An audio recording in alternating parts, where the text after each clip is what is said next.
요 9장 15절, 저번 시간에는 15절 앞부분까지 했어요.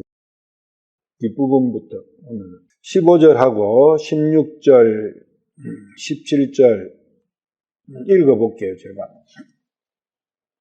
풀어진 성경 15절, 비록 내가 어려울지라도 그분께 감히 대답하지 못하겠고 도리어 나를 심판하시는 분에게 긍휼을 구하리라. 내가 그분을 부르므로 그분께서 내게 응답하셨을지라도 그것이 그분께서 내 음성을 경청한 결과라고는 내가 믿지 아니하노니 그분께서는 까닭없이 내 상처를 늘리시며 회리바람으로 나를 가루로 만드시니 오직 쓰라림으로 나를 채우시니 내 숨은 회복할 길이 없겠구나. 힘으로 말하자면 보라, 그분만 강력하시며 만일 재판이 열린다면 단 한 번이라도 누가 나를 변호해 주겠는가?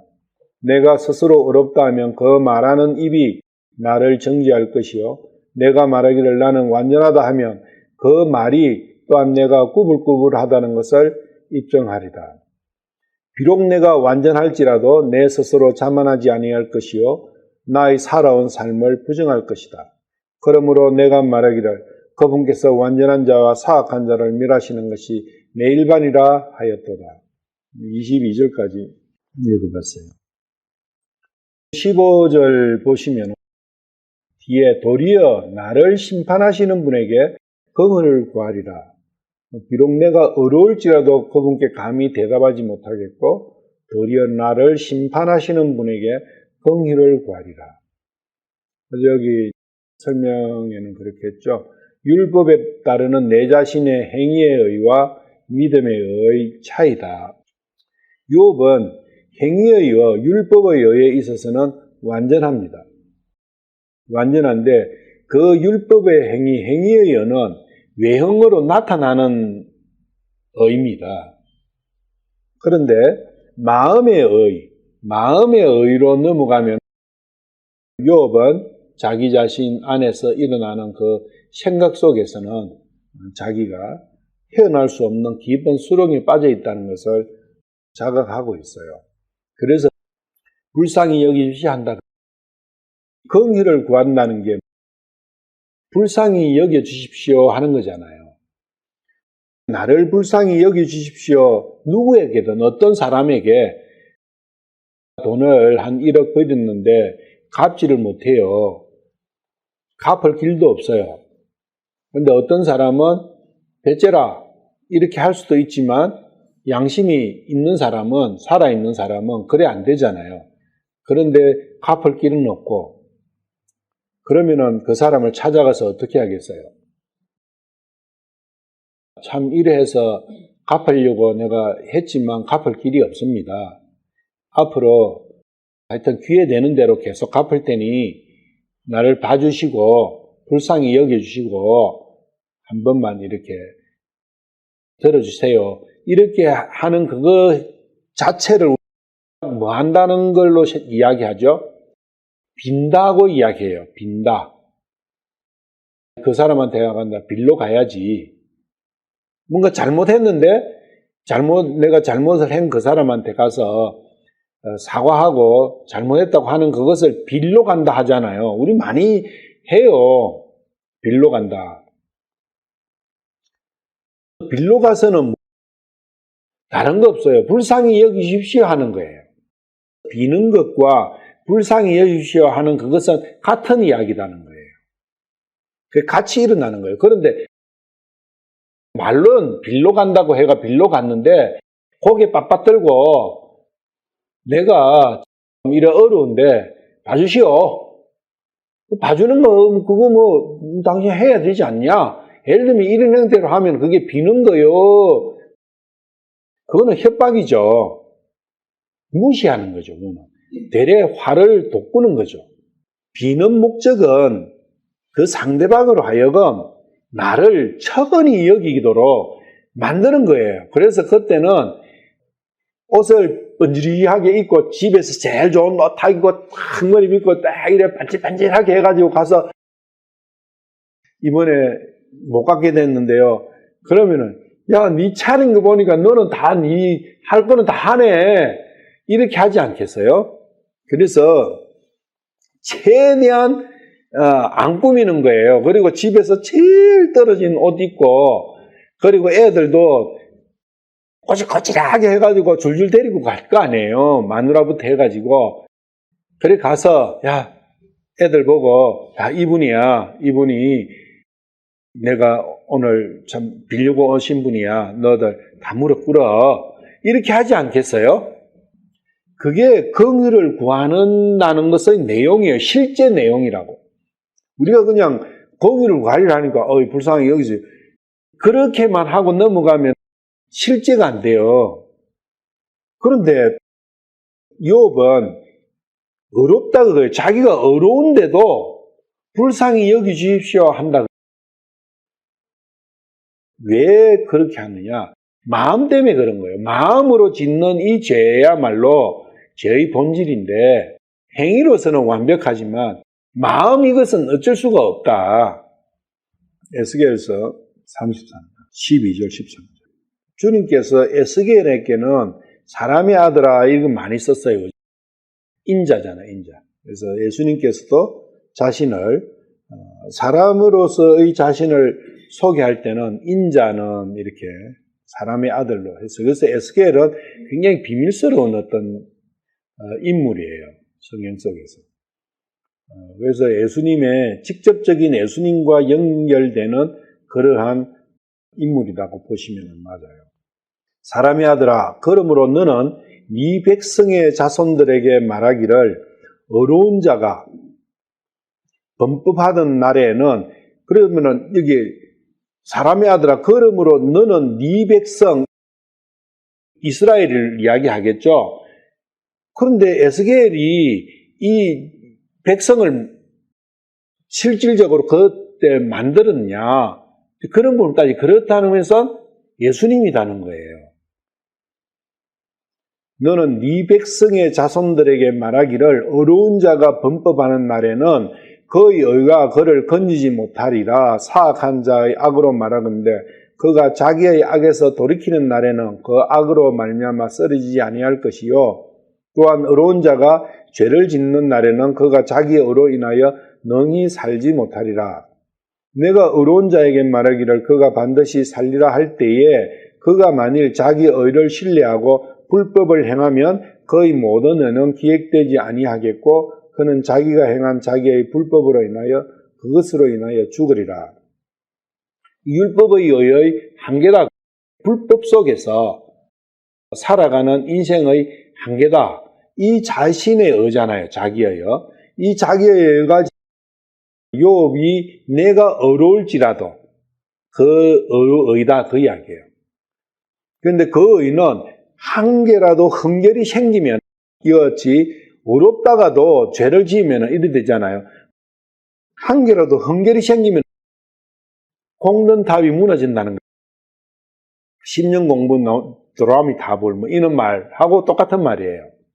그걸 아는 거예요. 그러니까 그걸 지키려고 노심초사하는 거예요. 한 개라도 어기면 안 되니까. 그런데 욥은 그게 한계에 다다른 거예요. 안 된다는 거. 하다가 안 된다는 한계에 도달해서 나오는 이야기가 그분에게 긍휼을 구하는 것 말고는 없구나. 갈라디아 2장 16절. 사람이 율법의 행위로 어렵게 되지 아니하고 오직 예수 그리스도의 믿음으로 되는 줄 알므로 우리도 예수 그리스도를 믿었나니 이것은 우리가 율법의 행위가 아니라 그리스도의 믿음으로 어렵게 되고자 함이라. 율법의 행위로는 어떤 육체도 어렵게 될 수 없느니라. 율법의 행위로는 어떤 육체도 하나님 앞에서는 안 된다. 그래서 이런 부분들을 깊이 생각을 해봐야 되는 거예요. 내가 믿고자 하고 내가 믿는다면서 행하는 것들이 무엇이냐? 이 정체가 무엇이냐? 내가 선하게 살고 내가 열심히을 내고 하는 그러한 것들이 어디서부터 비롯된 것이냐, 뭘 보고 내가 그것을 하고 있느냐 생각을 해봐야 돼. 그게 만약에 율법으로 비롯된 거라면 헛것이라는 거예요. 소용이 없는 거예요. 그러면서 생각을 해봐야 되는 거예요. 그럼 이거 아니면 뭐냐? 어떻게 하는 것이냐? 선하게 살지 마라 하는 것이냐? 율법을 지키지 말라는 것이냐? 되물어 봐야 되는 거예요. 그때 비로소 한 단계 전진되는 믿음이 오는 거예요. 빌립보서 3장 9절. 율법에서 난 내 자신의 의가 아니라 그리스도의 믿음을 통한 의, 곧 믿음으로 말미암아 하나님께서 난 의를 소유한 채 그분 안에서 발견되려 함이라. 율법을 행해서 하는 것을 자신의 의라 하는 거예요. 자기의 의, 자신의 의. 욥은 자신의 의에 있어서는 완벽했다는 거죠. 그런데 그 의로서는 그분 안으로 못 들어간다는 문제가 있는 거예요. 이제 욥은 그걸 아는 거죠. 그리스도의 믿음을 통한 의, 그 믿음으로 말미암아 하나님께서 난 의를 소유하기 위해서 욥은 발버둥 치는 거죠. 그래서 불쌍히 여기십시오. 그 자세로 돌아간다는 거죠. 자기의 의는 다 이제 배설물로 여기는 거죠. 그러한 내용들이 다 이렇게 연결되어 가지고 있는 거거든요. 욥기라는 것이. 마태복음 5장 7절. 긍휼을 베푸는 자들은 복이 있나니 그들이 긍휼을 얻을 것이기 때문에 이게는 아니라고 이야기했죠. 내가 불쌍한 존재라는 것을 아는 사람, 믿는 사람. 아, 나는 불쌍한 존재구나. 그래서 나는 불쌍히 영임을 받아야 되는 존재구나. 그걸 생각하는 사람은 불쌍히 여김을 받는다. 그 이야기예요. 그러니까 욥은 긍휼을 구하잖아요. 불쌍히 여기달라고 내가 주님께 기도를 해야 되겠구나 하니까 그러면은 이런 사람은 불쌍히 여김을 받게 된다. 그게 욥은 올바른 방향으로 가고 있잖아요. 그런데 자기의 의가 완벽하다. 내가 행위로서 내가 지은 죄가 없다고 하는 사람이 저를 불쌍히 여겨주십시오 하기가 쉽겠어요? 어렵겠어요? 진짜 어려운 거예요. 거기에서 욥의 올바른 믿음의 방향이 있는 거죠. 내가 아무리 생각해도 내 생애 전체에서 태어난 이후에 아무리 내가 생각을 해보고 남한테 내 이야기를 들어보고 부모님한테 내가 어릴 때 들어보고 해도 죄가 없어요. 남을 해치기다, 남을 속였다든지 남에게 내가 뭔가 잘못한 게 없는 거예요. 그게 완벽한 거예요. 행위에서 완벽한 거예요. 죄진 게 한 개도 없는 거예요. 그 사람이다, 그 이야기예요. 그런데 왜 불쌍히 여기십시오 해야 되냐고요. 욥은 왜 불쌍히 여기십시오 하느냐고. 무엇 때문에? 마음을 보는 거예요. 자기의 마음을. 자기의 마음을 되다 보니까 자기가 자기 마음 아니고 자기 안에 아니고 자기 바퀴 걸로 생각하니까 완벽한데 자기 안으로 시선을 돌려보니까 이거는 딱 반대인 거예요. 완전 까만 거예요. 그래서 자기 자신을 돌아보기 시작했다는 거예요. 회개하는 것은 자기 자신을 돌아볼 때 회개가 되는 것이지 밖끝을 보면은 회개는 절대 될 수가 없어요. 왜? 사람은 자기가 양심적으로 살았다고 생각해요. 자기 자신에게는. 미국의 어떤 최고로 악한들만 가 있는 교도소 가서 네일 카네기라는 사람이에요. 그 사람이 가서 면담을 한 거잖아요. 당신은 여기 와가지고 감옥에 갇힌 이 부분에 대해서 당신의 죄값에 대해 가지고 어떻게 생각하냐니까 다 억울하다 그 이야기예요. 밖을 보면 다 자기가 깨끗해요. 남이 그 사람을 판단할 때 저 사람은 엉망이고 한다 하지만 정작 자기 자신을 자기를 평가하는 것은 다 똑같아요. 깨끗하고 잘났고 잘한 것밖에 없는 거예요. 그래서 절대 밖을 보고 자기를 평가하면 실수다 그 이야기예요. 실수 정도가 아니라 완전 잘못된 길로 가는 거예요. 밖의 평판에 대해서는 신경 꺼야 된다는 거예요. 자기의 내면을 보시라. 마음을 봐라. 성경은 전부 다 마음을, 아까 우리 그 찬송도 불렀잖아요. 마음을 바쳐라. 그래서 마음을 보는 거예요. 왜 바쳐요? 완전히 내 마음은 더러운 누더기니까 주님께 그거 달라 하는 거예요. 주님께서 그거 달라 하는 거예요. 세탁을 해가지고 주님께서 수리해 주시는 거예요. 다른 어디에 가지고는 그 마음을 세탁할 수 있는 방법이 없는 거예요.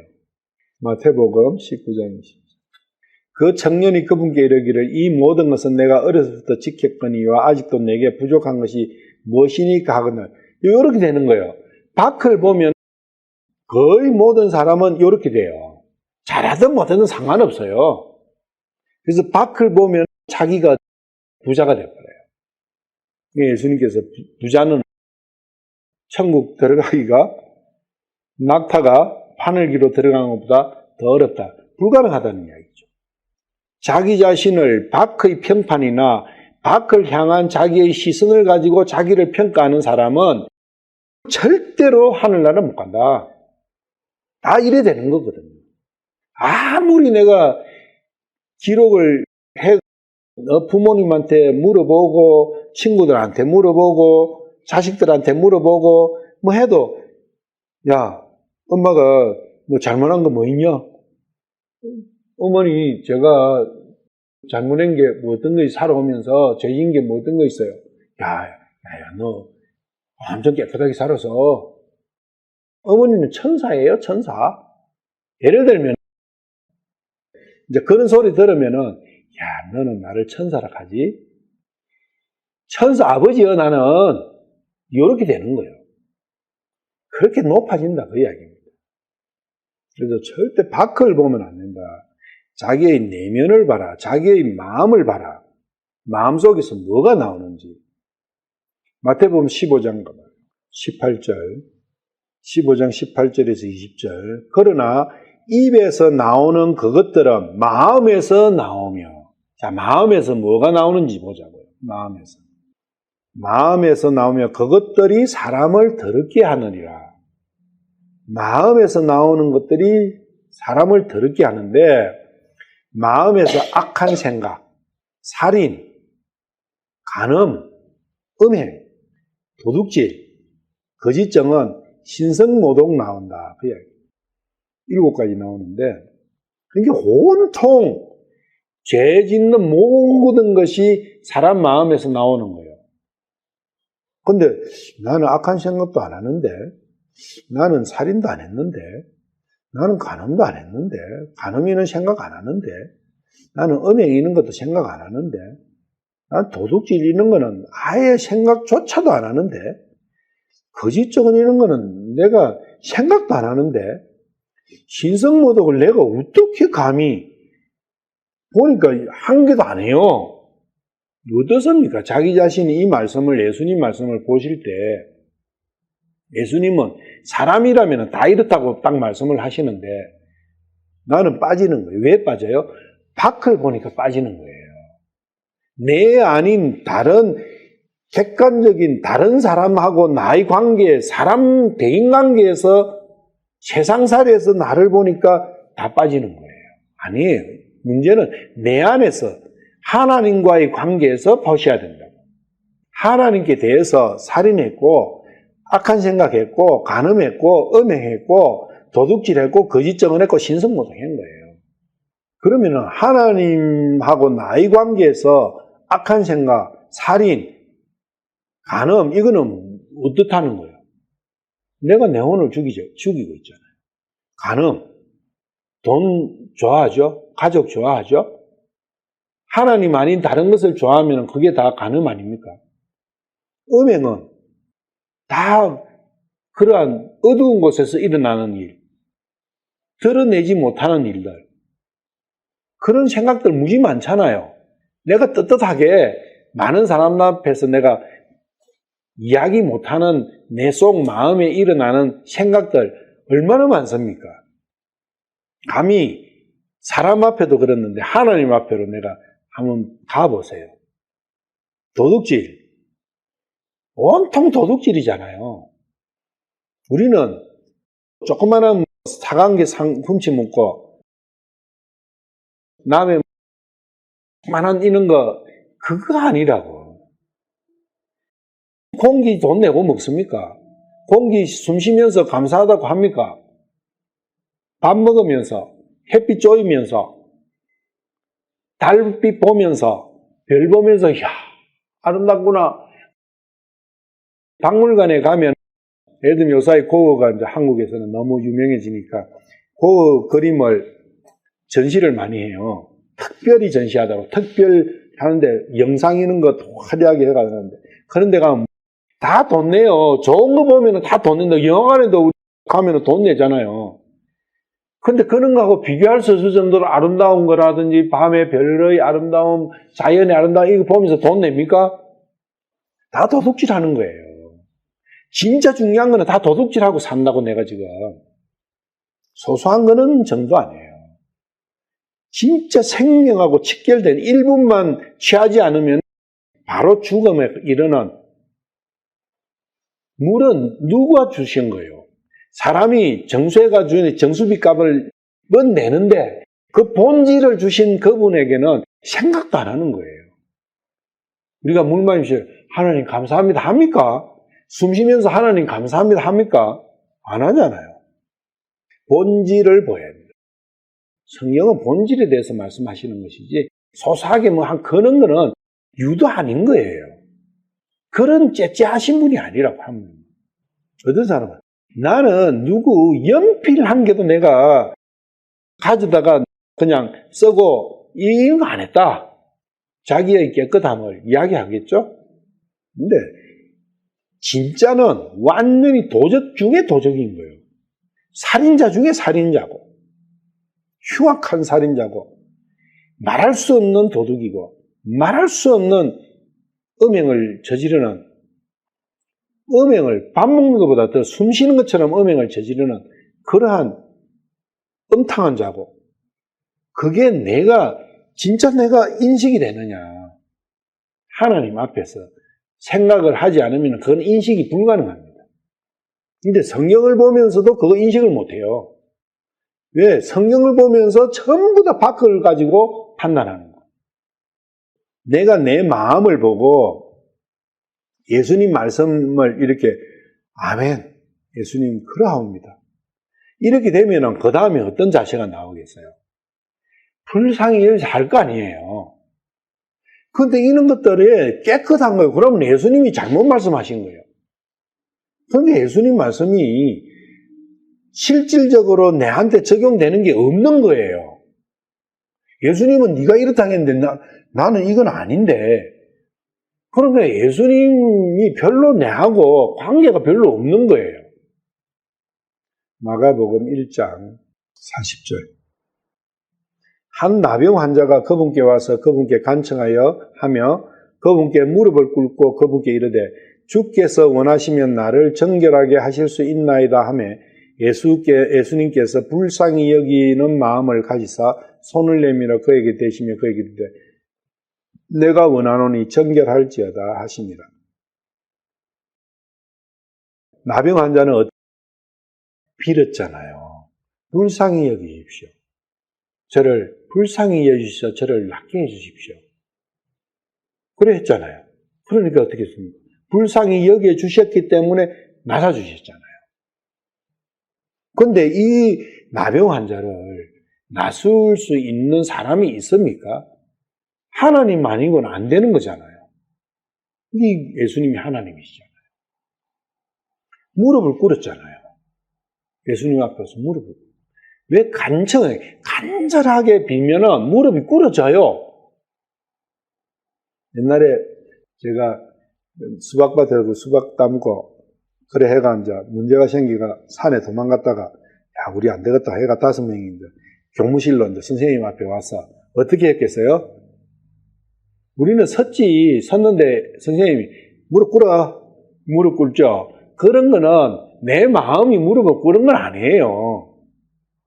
그런데 이제 주인이 왔어, 주인이. 학교에. 그때는 어떻게 했어요? 무릎 꿇으라 안 해도 무릎 꿇어지는 거예요. 아이고, 한번 봐주십시오, 이렇게. 그거는 내가 잘못했다는 걸, 이 사람한테, 주인한테 내가 잘못했다는 걸 확실하게 내가 인지하고 있는 거잖아요. 그리고 용서받을 수 있는 길은 이 사람 입만 아니고는 용서받을 길이 없다는 걸 알잖아요. 그러니까 그 사람한테는 내가 무릎 꿇는 거죠. 그러니까 이 사람 마음은 예수님만이 나를 고치실 수 있다. 그 마음이 확실한 거예요. 그런데 내가 이분한테 행을 한 개도 없어. 단지 내가 들은 거는 이분의 설교를 들은 거예요. 5장의 설교를 들은 거예요. 나에게 간청하라. 불쌍히 여기시 해라. 그러면은 내가 고쳐주겠다. 하니까 이 사람이 진짜 간절한 마음으로 낫고 싶잖아요. 그래서 이러한 마음을 가진 자는 다 낫게 해주신다. 그래서 긍휼을 구하는 자와 마태복음 19장 20절에는 자신의 의를 내세우잖아요. 자기의 깨끗함을 내세우는 자와 자기가 더럽다고 이야기하는 자와의 차이다. 그러면 내가 더럽다고 생각하는 사람은 어떤 마음을 가진 사람이에요? 바로 그 사람이 마태복음 15장에 예수님 말씀에 아멘하는 사람이라고. 자기 마음을 보는 사람이에요. 자기 마음을 보니까 온통 더러운 것밖에 없는 거예요. 온전히 더러운 거예요. 온전한 나병 환자가. 그래서 예수님께서 많은 말씀을 하셨는데 그 말씀 중에서 어떤 말씀은 내 마음에 합하고 어떤 말씀은 안 합하는 게 안 합하는 그게 그런 핵심적인 15장 그런 내용이라고요. 네 마음을 봐라. 너는 완전히 새까만 거야. 너는 완전한 문둥병자야. 너는 완전한 소경이고 완전한 기머리다고 말씀을 하시는데 나는 정작 밖을 보고 안 그랬는데요. 아멘이 안 되는 거예요. 그러니까 불쌍히 여기시고 안 되는 거예요. 마가복음 5장 19절 예수님께서 그를 허락하지 아니하시고 그에게 이르시되 집으로 네 친지들에게 돌아가 주께서 너를 위해 얼마나 큰 일들을 행하시고 너를 불쌍히 여기셨는지 그들에게 구하라. 불쌍히 여기주셨잖아요. 이 사람은 불쌍히 여기주십시오 한 거예요. 말이 중요한 게 아니고 말은 마음에서 나오는 게 말이잖아요. 그래서 마음이 벌써 이루어진 거예요. 나는 불쌍하고. 나는 불쌍히 여김을 받아야 될 존재고. 그래서 긍휼을 구하는 마음이 있었던 거죠. 이 마음에는. 그러니까 불쌍히 여겨주시는 거예요. 불쌍히 여기신다는 것은 고쳐주시는 거죠. 6장 34절. 마가복음이 그런 부분이 많아요. 예수님께서 나오사 많은 사람들을 보시고 그들이 목자 없는 양 같으므로 그들을 불쌍히 여기는 마음을 가지사 많은 것을 그들에게 가르치기 시작하시더라. 불쌍히 여기는 마음을 가지고 있어요. 그래서 친절하게 그런 자에게는 친절하게 설명도 해주시고 말씀도 해주시고 궁극에는 다 그 사람이 원하는 모든 것을 다 주시는 거예요. 결국에는 자기 생명까지 주시는 거예요.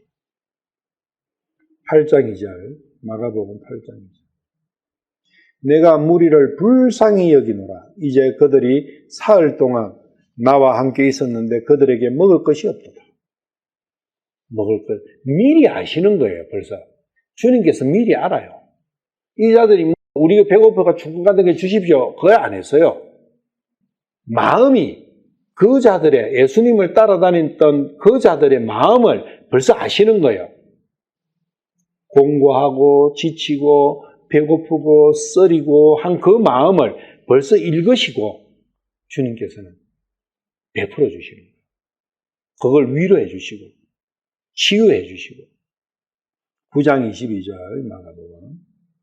그것이 그를 죽이려고 불과 물에 그를 자주 던졌나이다. 그러나 선생님께서 어떤 일이라도 하실 수 있거든 우리를 불쌍히 여겨서 우리를 도와주소서 하네. 이게 다 뭡니까? 다 비는 거잖아요. 빌고 있어요.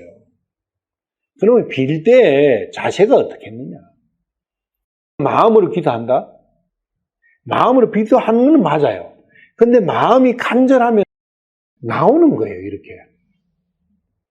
누가복음 7장 13절. 주께서 그녀를 보시고 그녀를 불쌍히 여기사 그녀에게 울지 말라 하시고. 누가 집에서 남편이 예를 들면 죽었어. 부인이 이제 상복을 입고 그래 있어요. 그러면 문상을 가. 가면은 이제 훌쩍훌쩍 울어. 어떤 경우는 속으로 웃으면서 밖으로 울 수도 있어요. 아버지가 죽었어.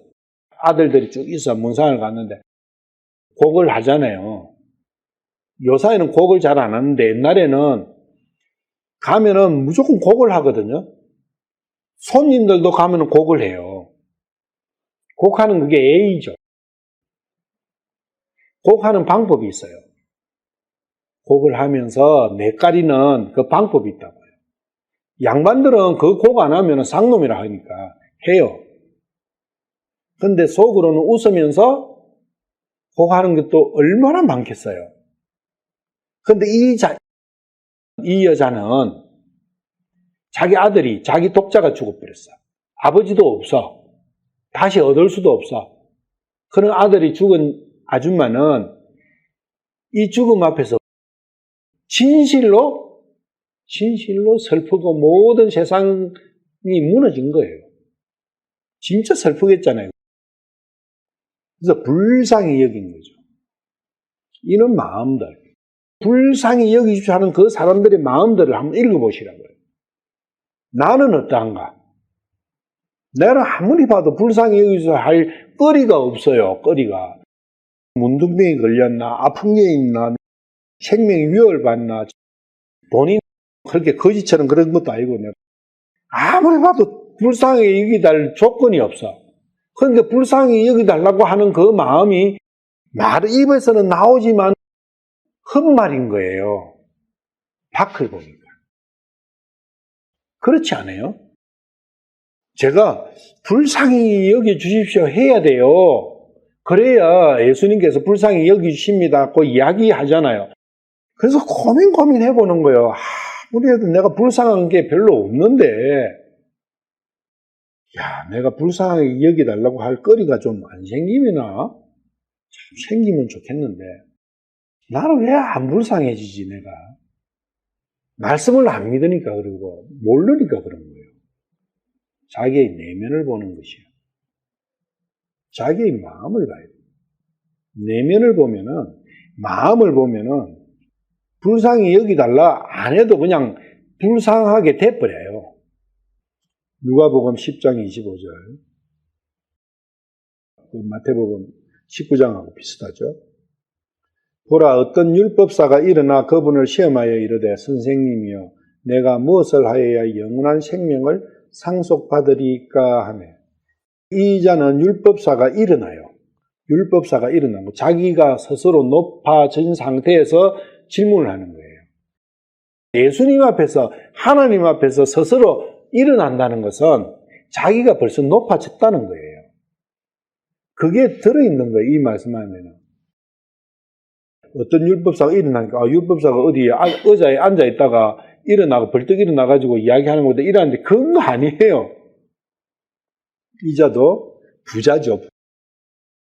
자기가 높아진 자. 이런 자들은 긍휼을 구하는 게 아니라 자기의 의를 내세우는 거예요. 그 자는 절대 긍휼을 받을 수가 없어요. 누가복음 16장 20절에서 24절. 여기는 나사로와 부자의 이야기죠. 또 나사로라 하는 어떤 거지가 있었는데 이 말씀은 예수님께서 직접 하고 계시는 말씀이에요. 나사로라 하는 어떤 거지가 있었는데 그는 헌데투성이로 부자의 대문에 누워 헌데투성이라는 거니까 요업하고 비슷하죠. 그 문둥병은 아니에요. 부자의 대문에 누워 부자의 상에서 떨어지는 부스러기로 배를 채우려 하더라. 또한 개들이 와서 그의 헌대를 하더라. 그 거지가 죽어 천사들의 아브라함의 품으로 옮겨지고 그 부자도 죽어 묻히게 되었더라. 그가 지옥에서 고통 중에 눈을 들어 아브라함과 그의 품에 있는 나사로를 보고 소리를 지르며 이르되 아버지 아브라함이여 내게 긍휼을 베푸사. 이때 비로소 불쌍히 여기주시 하는 거예요. 지옥 가서 나사로는 살아있는 상태에서 불쌍히 여기주십시오. 불쌍히 여기달라고 할 필요도 없어요. 이 상태면은 벌써 불쌍한 정도가 아니라 최고로 불쌍한 상태에 빠져 있는 거죠. 이건 마음의 상태예요. 나사로 마음의 상태라고. 근데 부자는 살아서는 자색 옷을 입고 매일 연락했잖아요. 그런데 실제 거지도 매일 연락할 수 있어요. 이재용이 같은 부자도 나사로처럼 될 수 있어요. 물질의 많고 적음이 아니라고요. 이 부자처럼 불쌍히 여기주세요 하는 이 마음이 이러한 타이밍이 되면 안 되는 거죠. 그래서 창세기 6장 5절 하나님께서 사람의 사악함이 땅에서 크고 또 그의 마음에서 생각하여 상상하는 모든 것이 항상 악할 뿐임을 보시고, 이게 창세기 6장에서도 이 말씀을 하셨지만 예수님께서 똑같은 말씀을 15장에서 하셨다. 근데 예수님께서는 훨씬 더 구체적으로 말씀을 하신 거예요. 노아 시대에도 똑같은 또 말씀을 하셔요. 노아에게도. 시편에서도 똑같이 말씀하시고 에레미야에도 똑같이 말씀하시고 궁극에는 직접 오셔가지고도 더 디테일하게 말씀을 하시고 마음 16절 내가 그분을 부르므로 그분께서 내게 응답하실지라도 그것이 그분께서 내 음성을 경청한 결과로고는 내가 믿지 아니하노니. 기도를 했다 그거예요. 불쌍히 여기십시오 하면서 기도를 했다. 그래서 예수님께서 불쌍히 여기주셨다. 예를 들면 하나님께서 불쌍히 여기주셨어. 그래 고치주셨어. 그래 했다 해도 그것이 내가 빌었기 때문에 그런 것은 아니다고 나는 생각한다. 그 이야기예요. 그것은 뭔 이야기냐? 하나님의 절대적인 주권하에서 일어나는 일이다. 모든 것은. 심판이든 은혜든 모든 일은 하나님의 절대적인 주권 안에서 하나님의 뜻이 이루어지는 것이지 내가 빌었다 해서 내가 어떻게 했다 해서 되는 거 아니다. 그 이야기예요. 근데 친구들은 계속 어떻게 이야기해요? 야, 네가 빌어봐. 혹시 했을 수도 있어. 이런 거잖아요. 하나님이 왔다 갔다 하시는 분이 아니래. 하나님의 뜻은 딱 정해져 있는 거예요. 그것이 실현될 뿐이라는 거죠. 우리는 그것을 섭리라고 그래요. 마태복음 26장 39절. 예수님께서는 어떻게 말씀하셨는지. 26장 39절. 조금 멀리 가사 얼굴을 대고 엎드려 기도하여 이르시되, 겟세마네 동산에서 기도하시는 그러한 부분이에요. 하시면서 기도를 이렇게 하시는 거죠. 내 아버지여, 가능하시거든 이 잔을 내게서 지나가게 하옵소서. 그러나 내 뜻대로 하지 마시고 아버지의 뜻대로 하옵소서. 아버지의 뜻만 서는 거다. 하나님의 뜻만. 고린도전서 12장 11절. 이 모든 것은 같은 그 한 성령께서 행하사 자신의 뜻대로 각 사람에게 개별적으로 나누어 주시는 것이네. 자신의 뜻대로, 내 뜻이 아니라 하나님의 뜻대로. 그러면 우리는 뭐예요? 하나님의 뜻에 합당하게 하면 되는 거예요. 그러면 하나님의 뜻은 이루어지는 거예요. 굉장히 중요한 거거든요. 만약에 어떤 사람이 기도를 한다든지 어떤 뭔가 때문에 하나님의 주시는 결과가 바뀐다면 그건 하나님의 절대성이 없다는 거가 되는 거예요. 상대성이 돼버리는 거예요, 하나님이. 그렇잖아요. 상대적으로 상대가 어떻게 하니까 하나님께서 요거는 요렇게 하고 요렇게 이렇게 되면 진리가 됩니까? 안 됩니까? 안 되는 거예요. 진리는 절대적인 거예요. 한 개밖에 없는 거예요. 그래서 하나님께서만 진리시잖아요. 하나님은 절대로 상대적이지 않으시다는 거예요. 그 내용이에요. 절대적이시다. 그 절대적인 뜻, 그 진리, 거기에 내가 합하느냐, 아니냐, 그 문제지, 그 진리를 내가 변개시키고 바꿀 수 있는 그러한 것은 없다는 거예요, 피조물에게는.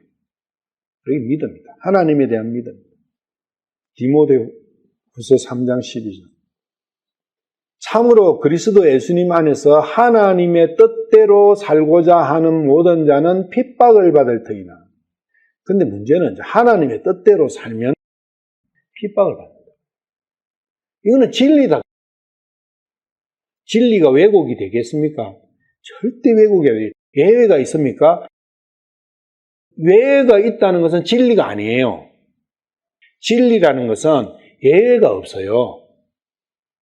그런데 사람들은 예외를 나는 예외야 하는 경우가 너무 많아요.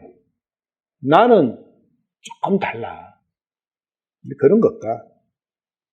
그러니까 하나님의 뜻이 진리니까 진리 가운데서 살아야지. 아멘. 그러니까 사는 사람은 핍박을 받게 되는 거예요. 100%. 99%도 아니요. 100%. 여기에 제외되는 경우도 있다고 했습니까? 아니요. 없어요.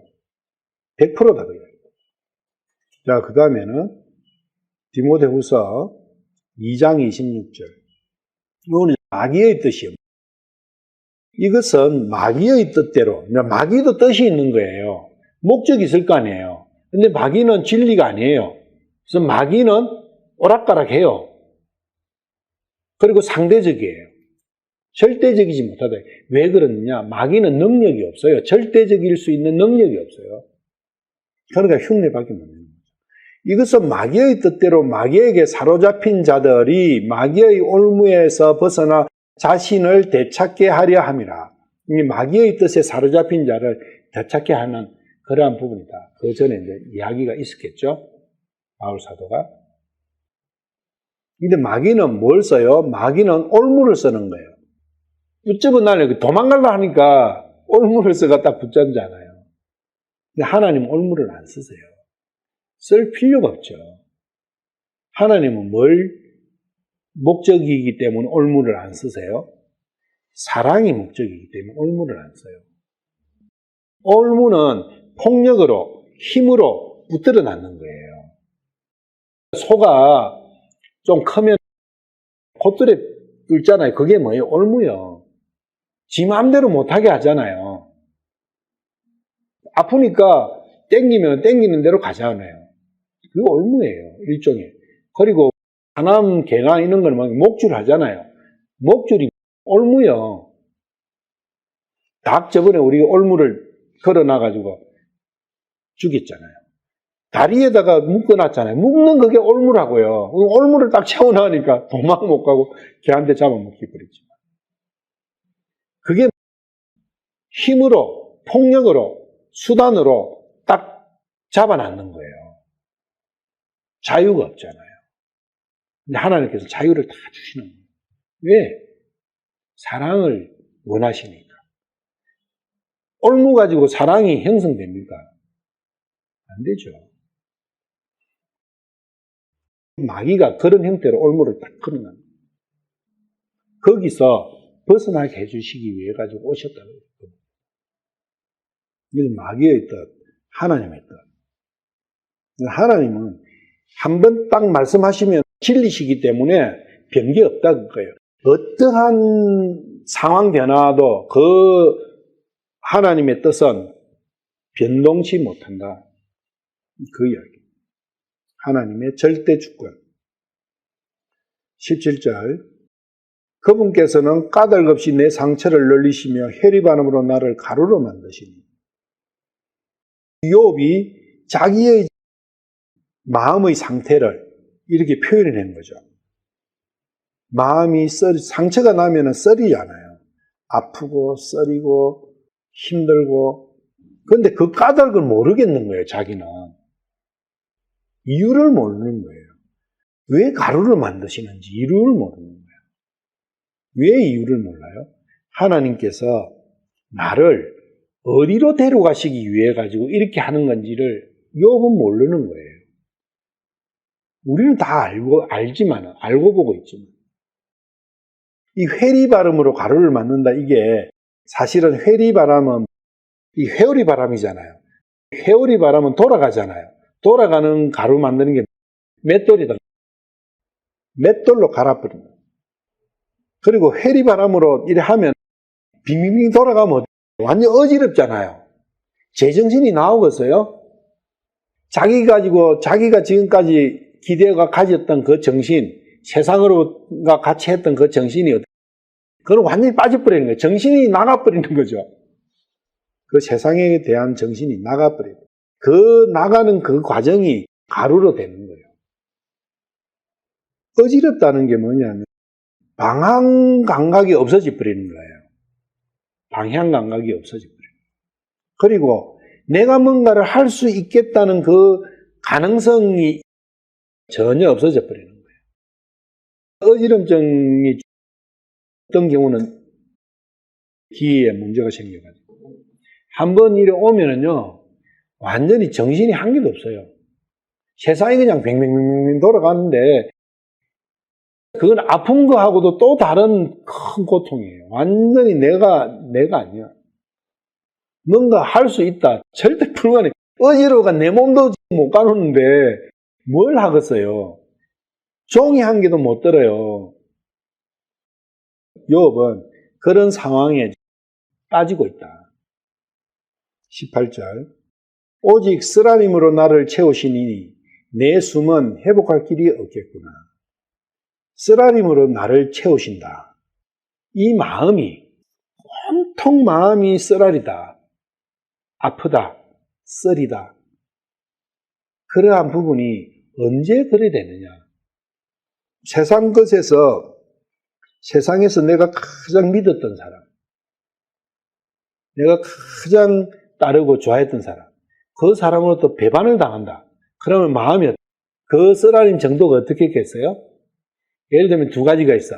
내가 돈을 100만 원을 지갑에 딱 넣어가지고 갔는데 차를 시내버스 타다가 내리는데 없어져 버렸어. 시내버스 안에서 날치기 당했어.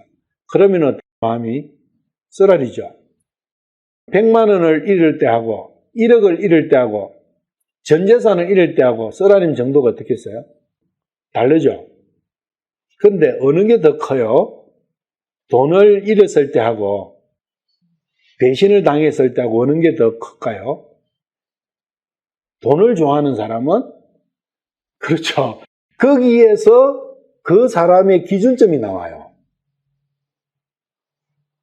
그 사람이 가장 좋아하는 것을 잃었을 때 가장 마음이 쓰라려요. 예를 들면 이 사람은 자기도 배신을 밥 먹듯이 하는 사람이야. 그러면은 자기가 배신을 당하면 이 사람은 쓰라림이 있을까요? 없을까요? 없어요. 뭐 당연하지 뭐. 돈을 엄청 섬기고 생명처럼 귀하게 생각해. 그런데 1,000원을 사기당했어. 그러면 얼마나 쓰릴까요? 어떤 사람 1억 날치기 당한 것보다 훨씬 쓰려요.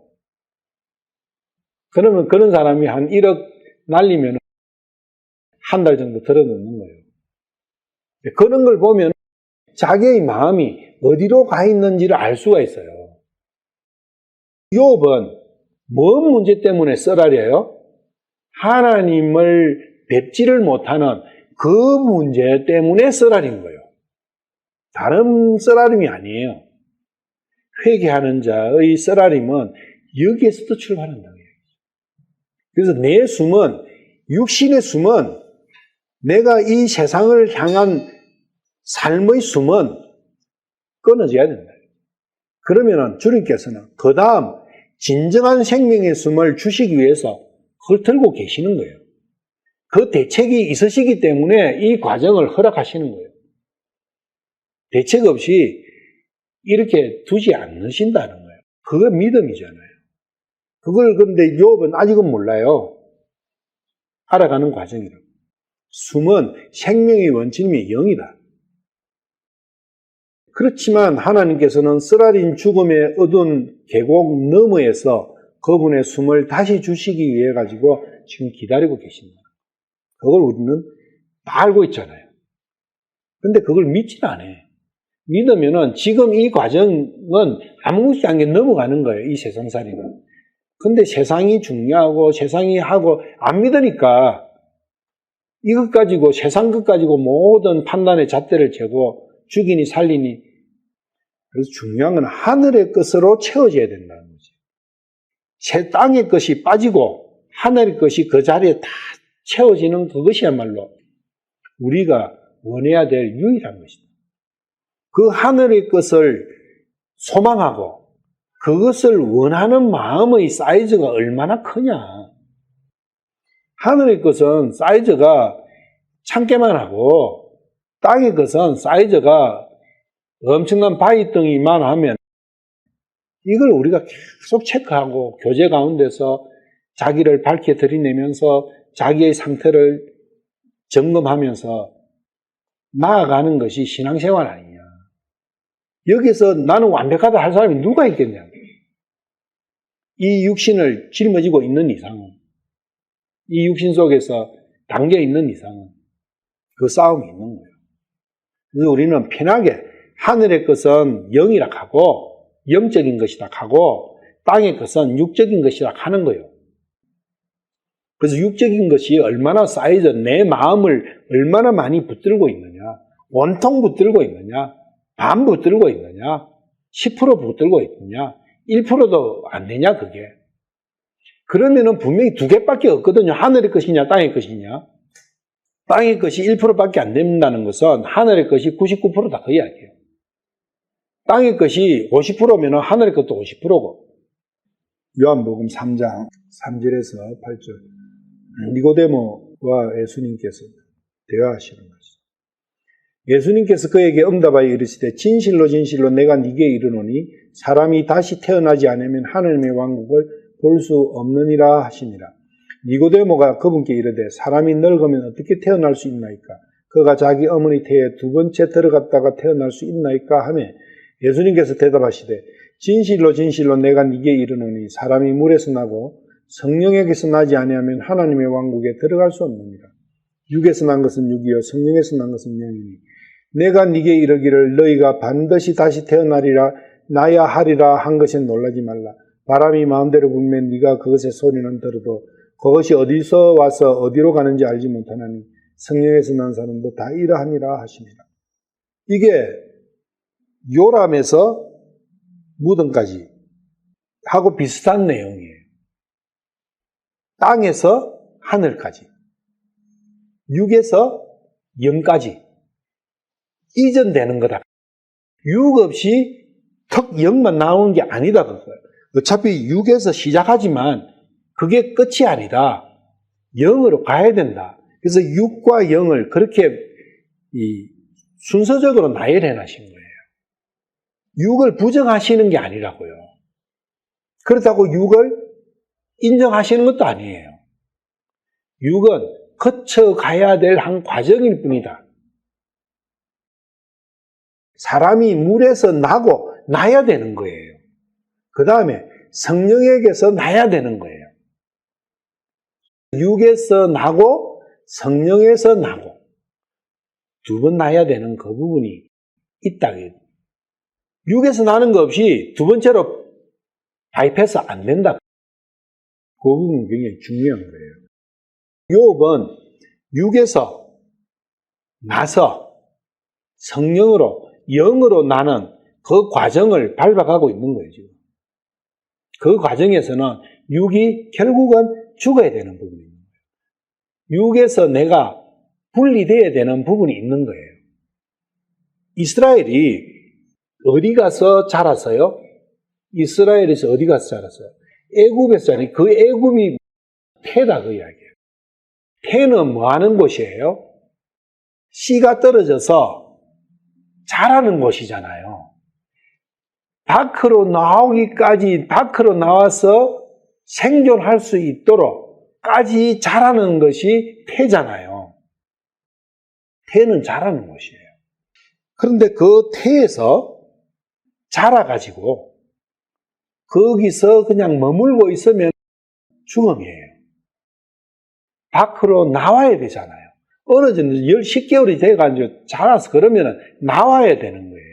나와야 이 세상을 보고 여기서 정상적인 삶을 살아갈 수 있는데 어머니 태 속에서 계속 살아갈 수는 없잖아요. 그래서 이스라엘이 60만 대군이 될 때까지는 태 속에 있었던 거예요. 그런데 그 태에는 부정해요. 율법에 보면, 레위기스 보면 태가 나온 것은 부정하잖아요. 씻어야 돼요. 정결하게 돼야 돼요. 아기도 그렇고 어머니도 그렇고. 그래서 거기 계속 있을 수는 없는 거예요. 그래서 태에서 나온 것이 출애굽하는 거예요. 그래서 욥에 10장 넘어가면 그는 또 나오거든요. 태에서 나오는 거. 그게 출애굽이라고. 그걸 생각을 하셔야 돼요. 출애굽하기 위해서는 애굽 생활이 필수다. 태 속에서 자라지 않고 바로 갈 수 있는 사람은 없는 거예요. 태 속에서의 삶을, 근데 태 속에서의 삶은 내 의지가 없어요.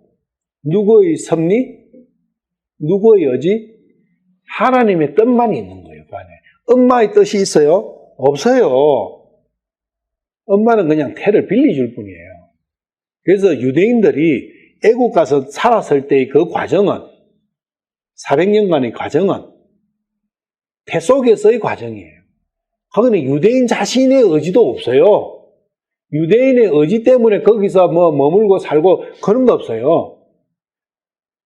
유대인이 애굽에서 400년간 거기서 목축하면서 분리돼가 사는 것은 오직 주님의 섭리만이 있었던 거예요.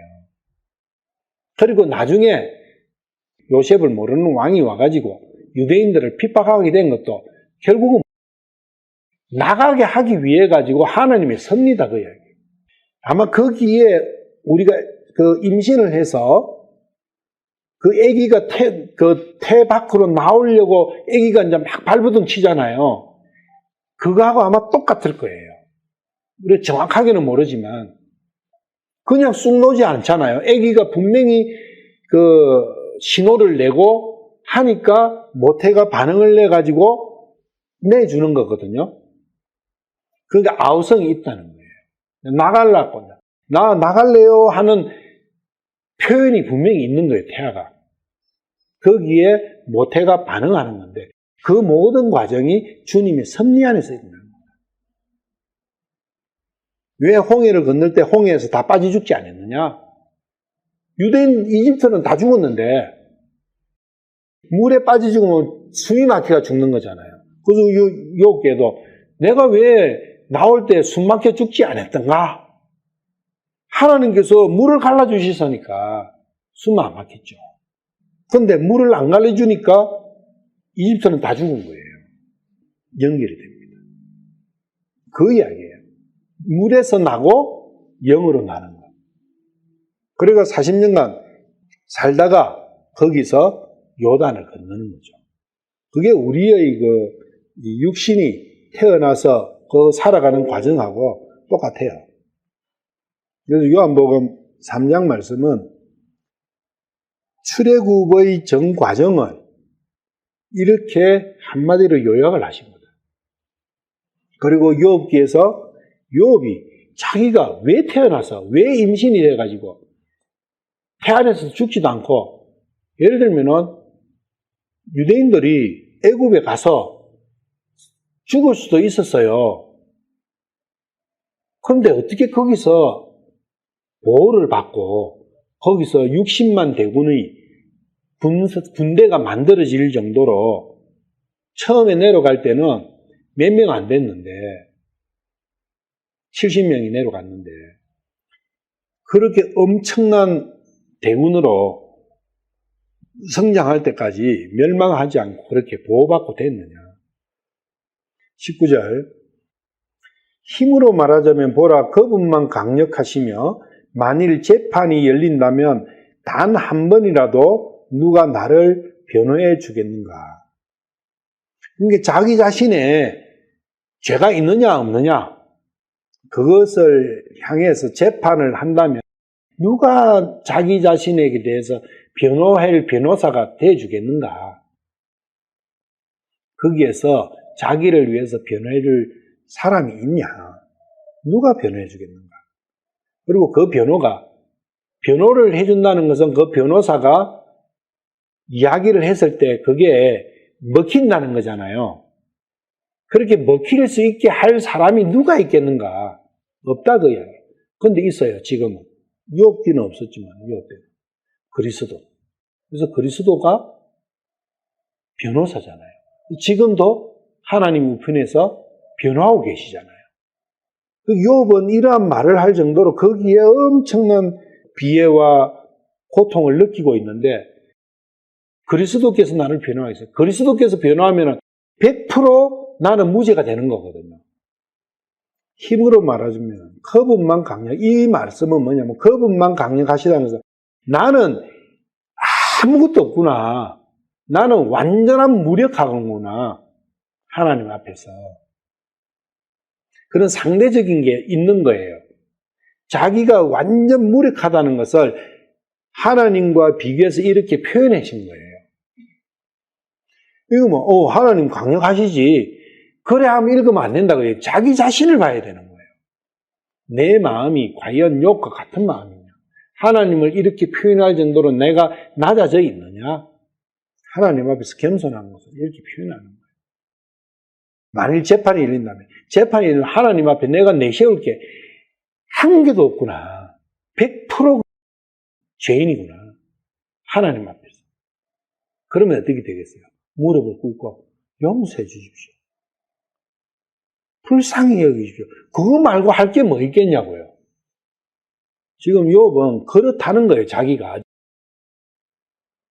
요한일서 2장 1절. 욥의 시대는 이랬고 지금 시대는 나의 어린 자녀들아 내가 이것들을 너희에게 쓰는 것은 너희가 죄를 짓지 아니하게 하려 함이라. 만일 누가 죄를 지어도 우리에게 아버지와 함께 계신 변호사가 계시니 곧 어려우신 분 예수 그리스도시라. 예수님께서 변호사다. 예수님은 하나님이시. 이걸 두고 예수님께서 나의 변호사다 그 부분을 내 초점을 안 두고 만일 누가 죄를 지어도 내가 죄를 지어도 내게는 변호사가 계시니까 괜찮네. 이렇게 방점이 찍히면 골치 아프다 그 이야기예요. 그 사람은 절대 예수님이 변호사가 아니에요. 될 수가 없어요. 그 이야기를 하자고 요한이 이 말씀을 적은 게 아니에요. 변호사의 방점이 찍히는 거예요. 그분이 변호사신데 나의 변호사신데 내가 이렇게 살면 얼마나 부끄러운가. 내 뒤에 변호사가 김현장이 있으니까 요즘 세상은 그래요. 한국은. 내 변호사가 전담 변호사가 김현장인데 무엇을 한들 뭐 상관이 있겠어? 그 사람이 정신 상태가 똑바른 거요? 미친 놈이지. 20절 내가 스스로 어렵다 하면 그 말하는 입이 나를 정죄할 것이요 내가 말하기를 나는 완전하다 하면 그 말이 또한 내가 구불구불하는 것을 입증하리라. 9절 앞에 처음에 그래 했잖아요. 자기가 선언했잖아요. 교리를. 하나님 앞에서 내가 사람이 어떻게 어려울 수 있느냐.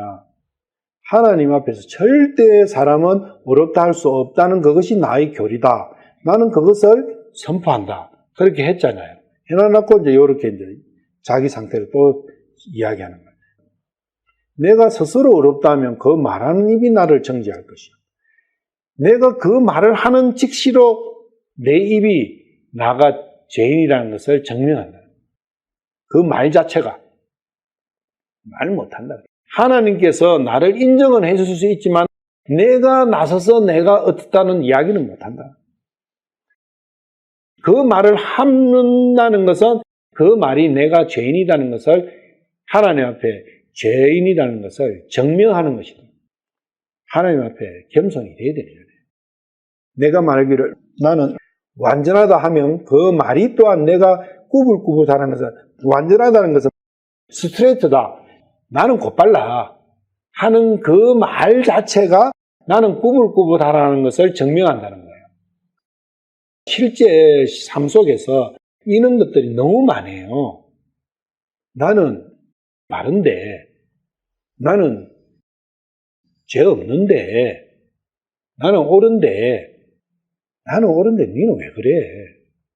나는 바른데 너는 왜 꾸불꾸불해? 이런 이야기들이 많이 나오잖아요. 욥은 이렇게 이야기합니다. 내 입에서 내가 나를 이렇게 평가한다는 것은 내가 곧 죄인이고 내가 곧 꾸불꾸불하는 것을 증명하는 것이기 때문에 그렇다 이야기하는 것은 욥의 입에서는 절대 내가 이렇다는 것을 이야기 안 하겠죠. 그게 하나님 앞에서 올바른 자세입니다. 그래서 하나님께서 욥은 올바랐다고 하는 거예요. 20절, 21절. 비록 내가 완전할지라도 내 스스로 자만하지 아니할 것이요. 내가 이렇는데 이렇게 하는 그것을 총칭해서 자만심이다 한다. 나의 살아온 삶을 부정할 대신에 뭘 한다고요? 내 삶을 부정한다. 내가 육신 속에서 육신을 섬기면서 살아왔던 그러한 내 삶 전체를 부정할 뿐이지 내가 뭘 내세울 게 한 개도 없구나. 3장에서는 욥이 태어난 날을 저주했어요. 지금은 살아온 나를 부정하는 거예요. 점점 자기를 완전히 부정하는 거예요. 태어난 그것도 부정하고 살아온 나날들도 부정하고 남는 게 뭐 있어요? 자기의 인생살이에서 아무것도 없는 거예요. 그게 가루가 되는 거예요. 자기 자신이 없어져 버리잖아요. 자아가 없어져 버리잖아요. 밀가루는 밀의 형태가 한 개도 없어요. 색깔도 없어요. 형체만 얻는 게 아니라. 근데 맛은 있어요, 없어요? 맛은 그대로 가지고 있어요. 근데 먹으려면 밀가루가 돼야 밀은 제맛이 나죠. 요리도 할 수가 있고. 동글동글한 그 알맹이가 들어가면 니가 되지, 니는 다 버려버리는 거예요. 그래서 이것이 회개해야 하는 사람의 그 삶의 길이고 생각 속에서 일어나는 현상들이라는 거예요. 절대 육신적인 거 아니다는 거예요. 마음 속에서, 생각 속에서 일어나는 일들이다. 오늘은 마칠게요.